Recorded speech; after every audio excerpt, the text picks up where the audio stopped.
كفاية دموع. قوم امسح دموع عينيك وخلي قلبك يهدى شوية. ربنا شايفك وسامع صلاتك حتى لو قلتها بصوت واطي. كل كلمة خرجت من قلبك وصلت له، وكل دمعة نزلت من عينيك هو شايفها وحاسس بيها. صدقني ربنا هيستجيب لصلاتك وهيطيب خاطرك بطريقة تخليك تقول يا رب ازاي عوضتني كده. يمكن الدنيا ضاقت عليك، ويمكن الأبواب اتقفلت قدامك باب ورا باب، ويمكن حسيت ان مفيش مخرج. لكن افتكر دايما حاجة مهمة: لو كل الأبواب اتقفلت يبقى في باب أعظم لسه مفتوح، باب ربنا. والباب ده محدش يقدر يقفله أبدا.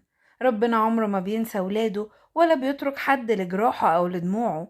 انت مش لوحدك، انت ابن الملك العظيم. ولما تكون ابن الملك يبقى لازم تطمن ان أبوك قادر يغير كل حاجة. ربنا قادر يفتح باب مكان ما الناس كلها قالت مستحيل. يقدر يفرح قلبك بعد ما كان مليان حزن. يقدر يبدل حالك في لحظة واحدة بس. عشان كده ما تخافش حتى لو الطريق صعب، وحتى لو التعب طول. افتكر ان ربنا بيشتغل في حياتك حتى في الوقت اللي انت شايف فيه ان مفيش حاجة بتتغير.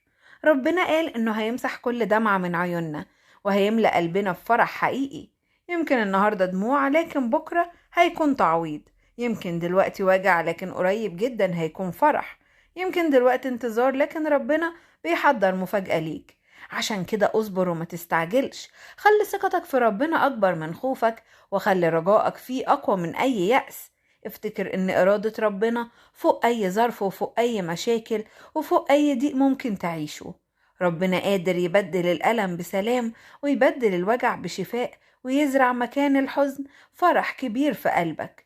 ربنا هيعوضك عن كل دمعة وعن كل وجع عديت بيه، وهيفرح قلبك بخبر حلو يطمنك ويقولك أنا كنت معاك من البداية ولسه مكمل معاك الطريق. اطمن، سيب همك في ايد ربنا وقوله من قلبك يا رب انا واثق فيك ودبر حياتي بطريقتك. واكيد هتشوف بعينيك ان ربنا عمره ما بيكسر قلب حد لجأ له. رغم كل المشاكل والمتاعب اللي انت عايشها، ورغم الضيق اللي حاسس انه مخنوق جواك، الا ان ربنا قادر يشق لك طريق من قلب المعركة اللي انت فيها.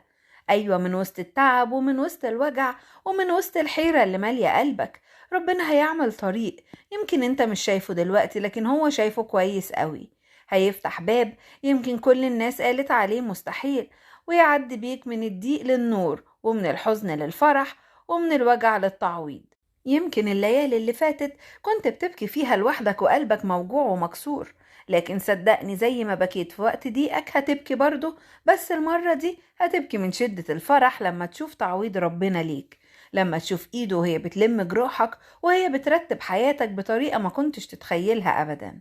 فقط ثق فيه وسلم له أمورك، لأن إلهنا هو إله المستحيلات، الإله اللي يقدر يغير أصعب الظروف ويحول الوجع لبركة والدموع لفرح.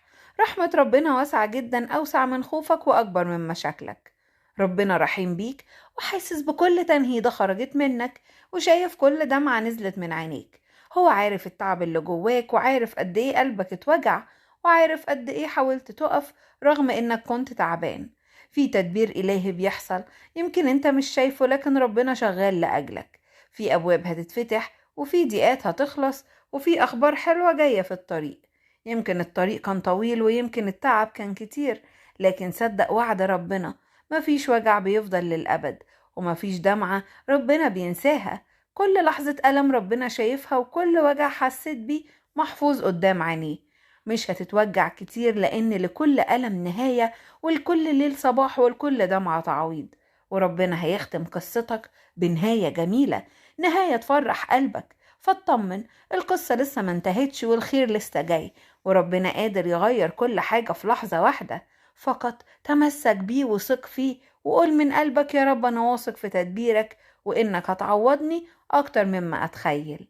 ما تقلقش، سيستجيب وهيفتح لك باب فرحة يمكن عمرك ما تخيلته، وهيعوضك عن كل لحظة وجع عدت عليك.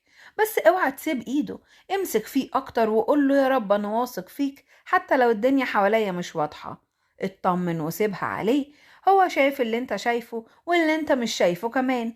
ربنا لما بيدبر بطريقة تخليك تقف مبهور وتقول ازاي كل ده حصل. هو قادر يفتح لك أبواب كنت فاكرها اتقفلت للأبد، وقادر يحول الحزن اللي في قلبك لفرح كبير يملى حياتك. يمكن الأيام دي تقيلة عليك، ويمكن شايف إن الطريق طويل، بس الحقيقة إن ربنا بيجهز لك حاجة حلوة جدا، حاجة تليق بصبرك وبالدموع اللي نزلت من عينيك وانت بتصلي وتقول يا رب أنا مستنيك. صدقني، الفرج أقرب مما تتخيل، والخبر الحلو في الطريق ليك، والتعويض جاي بطريقة تخليك تنسى كل اللي فات. هيجي اليوم اللي تفتكر فيه الأيام الصعبة دي وتبتسم، لأنك هتشوف بعينيك إزاي ربنا كان ماسك إيدك في كل خطوة. هيفتح لك أبواب رزق وأبواب سلام وأبواب فرح يمكن عمرك ما حلمت بيها، وهيجبر بخاطرك عن كل مرة اتكسرت فيها، وهيطيب قلبك عن كل وجع حسيت بيه. بس المطلوب منك حاجة واحدة، خليك واثق فيه حتى لو الظروف صعبة، خليك ماسك في الرجاء حتى لو مفيش إجابة دلوقتي، خليك مكمل في الصلاة، لأن ربنا مش بينسى دمعة ولا بيتجاهل قلب بيستنجد بيه. ويمكن دلوقتي انت في وقت انتظار، لكن قريب جدا هتدخل وقت التعويض. اطمن، هيستجيب وهيفتح لك أبواب كانت مقفولة في وشك، وهيفرح قلبك بأخبار حلوة تغير كل حاجة في حياتك. بس خليك ماسك فيه، وخليك واثق إن ربنا عمره ما بيخذل قلب اتكل عليه. حتى لو الأيام حواليك مليانة تعب، حتى لو الظروف بتقول إن مفيش أمل، اوعى تنسى إن ربنا قادر يقلب كل حاجة في لحظة واحدة. هتحصل معجزة معاك، أيوة معاك أنت، والرب مجهز لك مفاجأة هتدهشك وتفرح قلبك بطريقة يمكن ما كنتش تتخيلها.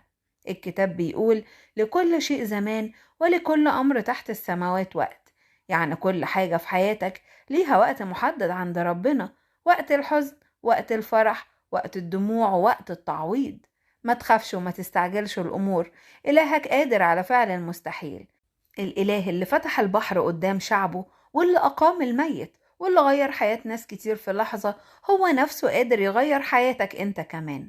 يمكن تكون دلوقتي ماشي في طريق صعب، يمكن شايل هموم كتير ومش لاقي حل، يمكن صليت كتير وحاسس ان الإجابة اتأخرت، لكن الحقيقة ان ربنا ما بيتأخرش أبدا، هو بس بيجهز الوقت المناسب، الوقت اللي فيه المعجزة تبقى كاملة والفرحة تبقى أكبر مما كنت تتخيل. اصبر شوية، لأن بعد الليل لازم يجي نهار، وبعد الضيق لازم يجي فرج، وبعد الدموع ربنا بيخلق ابتسامة جديدة. يمكن النهاردة انت بتبكي، لكن قريب جدا هتبكي من كتر الفرح. يمكن النهاردة قلبك موجوع، لكن ربنا قادر يطيب كل جرح جواك. يمكن شايف الأبواب مقفولة، لكن ربنا عنده مفاتيح أبواب انت أصلا ما كنتش تعرفها. هيجي يوم وتفتكر الأيام الصعبة دي، مش عشان تزعل، لكن عشان تشهد قد إيه ربنا كان أمين معاك، قد إيه كان شايفك وسامع صلاتك وما سابكش لحظة. خليك متمسك بالأمل، وخليك واثق في ربنا حتى لو الطريق طويل. ثق إن النهاية فيها فرح كبير. افرح لأن إلهك مجهز لك أجمل الأفراح، أفراح تمسح كل دمعة وتعوضك عن كل وجع، وتخليك تقول من قلبك يا رب ما كنتش أتخيل كل الخير ده. لو الكلام ده لمسك، قول من قلبك يا رب رتب حياتي وفاجئني بخبر يفرح قلبي. آمين.